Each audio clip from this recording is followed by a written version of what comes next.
Confusion in workers' compensation costs money. Hello, my name is Michael Stack, and I'm the CEO of AMAX. And that idea that confusion in workers' comp costs money is very true. And one of those areas that causes a lot of confusion is this idea of aggravation versus exacerbation. And what's the difference? Kind of what's the difference between those two? Very similar sounding words, but a big difference in impact and cost for a claim. If there's confusion between the two, obviously it's going to cost us more than we need to, and that's not what we're looking for. So the definition of both of them is very similar. It's the worsening of an existing condition.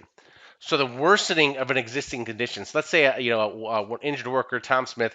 Tom has an existing kind of back condition, and let's say on a scale of 1 to 100.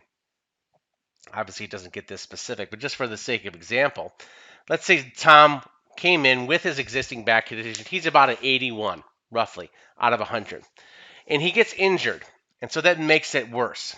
And so he brings it down to, let's say, a 73. So the injury brings him down as his condition back to a 73.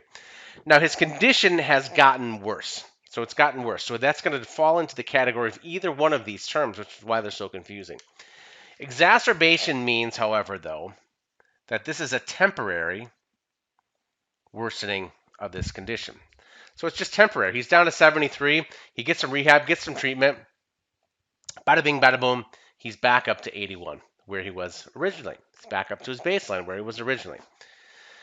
Aggravation, on the other hand, let's say he goes down to, let's use the same one, or gets a little bit worse. So let's say he comes down to actually 70.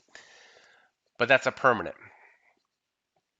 That's a permanent worsening of that condition with rehab, with treatment, etc. Maybe the best he can do is, get up to, 74 or whatever the number happens to be. But then he's permanently at this number. So he's permanently at this number. So that's the difference. This claim is typically, and the state laws are going to vary significantly on this, so check your local states, the states you're operating in or the states your customers are operating in. A lot of times this is not a compensable claim. A lot of times this is a compensable claim. But again, the state laws are going to vary widely on that. And this is also going to vary by how much of an aggravation.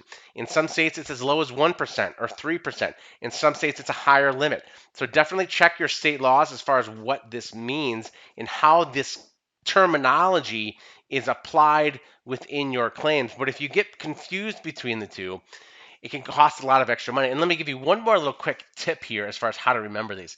This is how I do it. Hopefully it can help you remember. This is how I remember it, and hopefully it can help you remember it. I use this little word association.